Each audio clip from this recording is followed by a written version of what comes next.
Contratada como babá de 3 crianças, a catarinense Sandra descobriu ao chegar em Zurique que o valor da passagem aérea internacional se tornaria uma dívida de R$ a ser abatida em parcelas de seu salário de R$. Depois de ter o passaporte quase arrancado das mãos pelo casal, um suíço e uma brasileira, a mulher de 53 anos passou a trabalhar 18 horas por dia, sob gritos e xingamentos, dormindo desagasalhada em um ambiente sem aquecimento. Acabou doente com depressão. 10 dias após ter chegado, quando os patrões tentaram novamente obrigá-la a entregar seus documentos, Sandra percebeu a armadilha e aproveitou que as crianças estavam na creche para fugir da casa.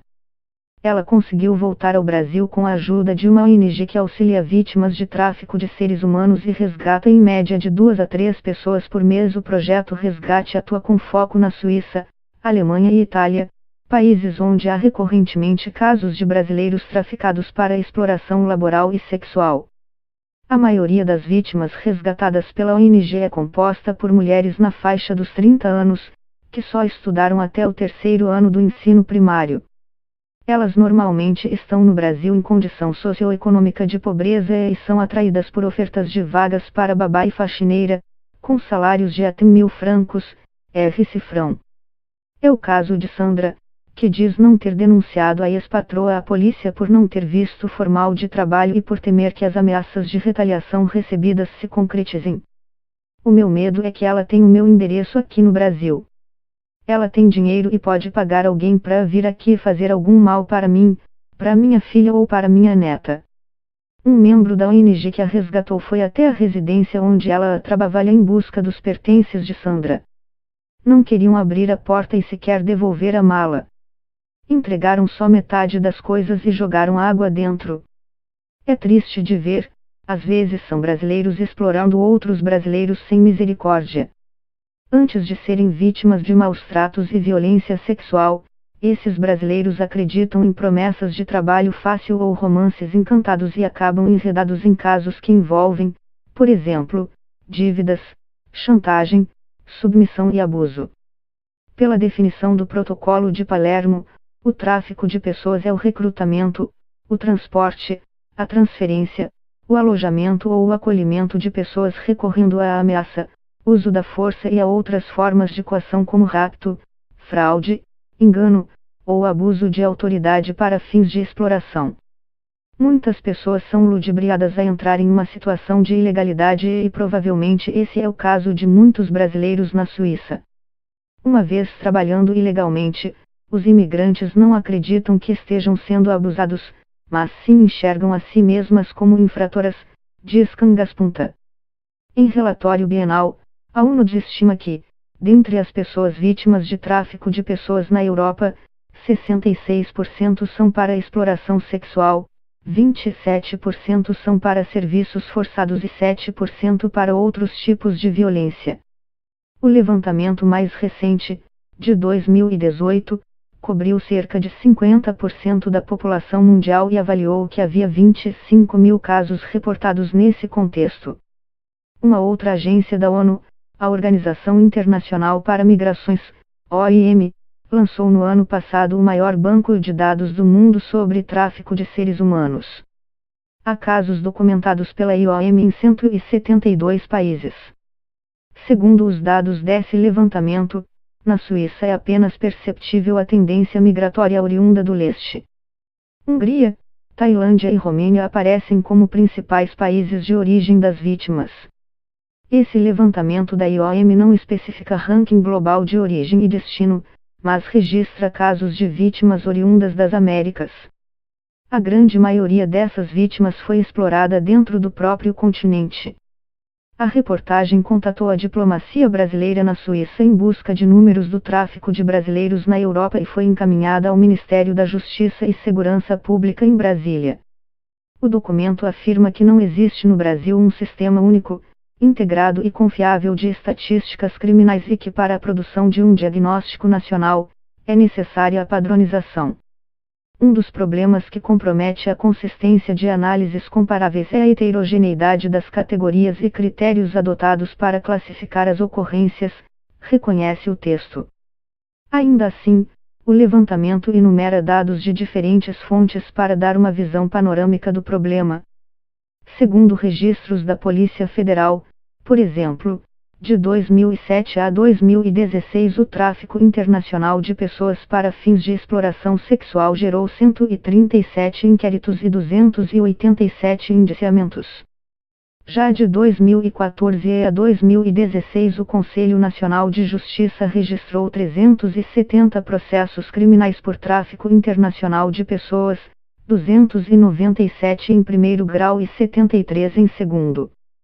Não está detalhado, porém, quantos desses processos se referem a vítimas brasileiras no exterior e quantos são de vítimas estrangeiras no Brasil. Outra fonte citada no relatório, a Secretaria Nacional de Políticas para Mulheres, SPM, aponta uma tendência de recorrente incidência de tráfico de pessoas, interno e internacional, para fins de exploração sexual. Em 3 anos, 2014, 2015 e 2016, foram informados 488 casos de tráfico de pessoas para fins de exploração sexual, dos quais 189 são de tráfico internacional e 299 de tráfico interno, além de 257 para fins de trabalho escravo. Já pelas estatísticas oficiais do governo suíço, se somados os episódios de aconselhamento e compensação tanto de tráfico de seres humanos quanto de prostituição, em 2017 houve uma totalidade de 305. No ano anterior esse mesmo total era de 314 casos e em 2015 fora de 271 casos. Desde 2010 os registros vêm oscilando ano a ano. O mínimo observado foi de 203 vítimas, em 2011, e o máximo foi de 331 em 2013. Desde 2006, a organização não governamental Projeto Resgate, que foca principalmente em imigrantes latino-americanos, resgatou mais de 400 indivíduos na condição de exploração. Todos contam a mesma história, chegaram com o sonho de começar uma vida nova e acabaram sendo abusados. A organização é sustentada por doações cristãs. Praticamente 1/3 dos fundos vem da arrecadação da Igreja Batista Brasileira, entidade fundada antes do projeto e que é a principal mantenedora do mesmo. A ONG também recebe doações de igrejas reformadas, evangélicas e católicas além de fundações e pessoas privadas. Em 2004, o pastor Vicente Medeiros esteve pela primeira vez na Suíça e ouviu o relato de uma brasileira que vinha sendo humilhada pelo marido abusivo. Ela havia sido atraída pelo sonho de se casar com um europeu e oferecer uma vida melhor aos seus filhos. Depois de se mudar para a Suíça e entrar em uma situação de dependência econômica e psicológica do marido, a vítima foi obrigada a se submeter a práticas sexuais degradantes. Ela veio até nós e disse: "Não aguento mais comer merda." E, chorando, nos contou que o marido usava drogas, defecava e a obrigava a comer, porque era isso que o estimulava sexualmente. Perguntamos por que você não o deixa e vai embora para o Brasil. "Não posso. Eu tenho filhos no Brasil e ele me ajuda financeiramente", relatou Jimmy. Com o apoio dos cristãos, a mulher conseguiu fugir da relação disfuncional poucos meses depois. "Esse foi o caso que mais sensibilizou o meu pai e o encorajou a dar início a todo o trabalho", recorda. O projeto então teve seu início, em 2005, após um levantamento indicar que havia muitas outras brasileiras em condição semelhante necessitando auxílio.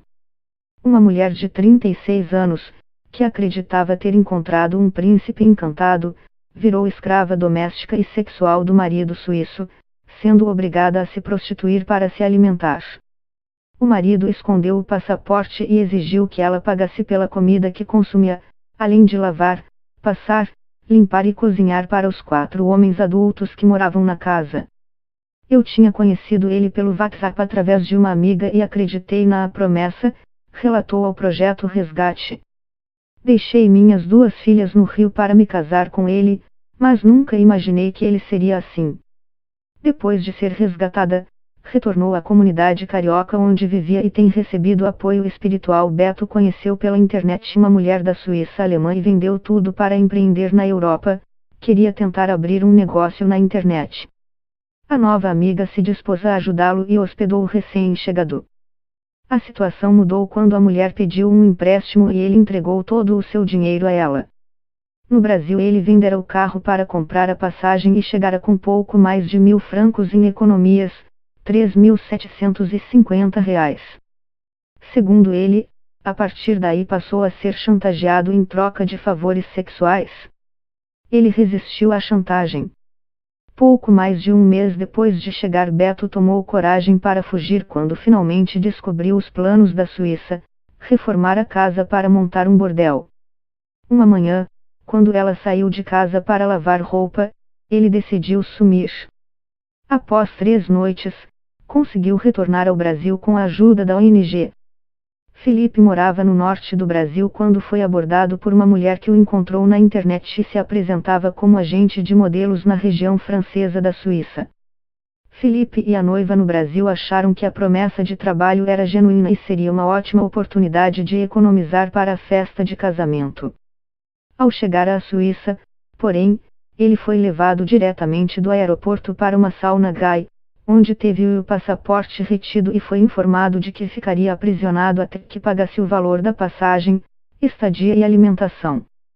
Os captores disseram a Felipe que ele devia euros, equivalente a R$1. Após se submeter à prostituição forçada por vários dias, aproveitou que a porta da sauna foi deixada aberta e fugiu abandonando todos seus pertences. Gritando por socorro na rua, foi acudido por uma mulher que falava português e o levou à polícia e ao consulado brasileiro. A ONG não soube informar se a polícia chegou a prender a gangue que explorou Felipe, porque não teve acesso às investigações. Capoeirista no Brasil, Rick recebeu uma proposta de atuar como professor dessa arte na Suíça pelo salário de 1.000 francos, R$1, mas, ao chegar à Europa, foi informado de que a escola ainda não havia sido inaugurada e se ele quisesse esperar teria que se apresentar pelas ruas da Suíça. Passou então a viver de esmolas, mas seus futuros empregadores estavam sempre seguindo seus passos e exigiam uma taxa de tudo o que ele recebia. A pessoa que o trouxe à Europa o levava nas praças para fazer as apresentações de capoeira e controlava o chapéu com o dinheiro. O capoeirista foi informado de que só receberia um salário depois que a dívida de 5.000 francos, R$1, em passagem e alojamento tivesse sido quitada. Uma noite, sem dinheiro sequer para comer, Rick ouviu dos suíços que teria que se prostituir se quisesse sobreviver. O brasileiro então entendeu que esse era o plano dos seus aliciadores desde o início e, na manhã seguinte, quando saiu para trabalhar nas praças, fugiu correndo. Como Rick era esportista, o captor suíço que o acompanhava não conseguiu alcançá-lo. Gritando em português "Alguém me ajude", foi resgatado por um suíço, cuja namorada era brasileira, que ouviu e compreendeu o apelo. O suíço levou Rick à polícia. Posteriormente o brasileiro foi ao consulado, que o encaminhou para o projeto Resgate.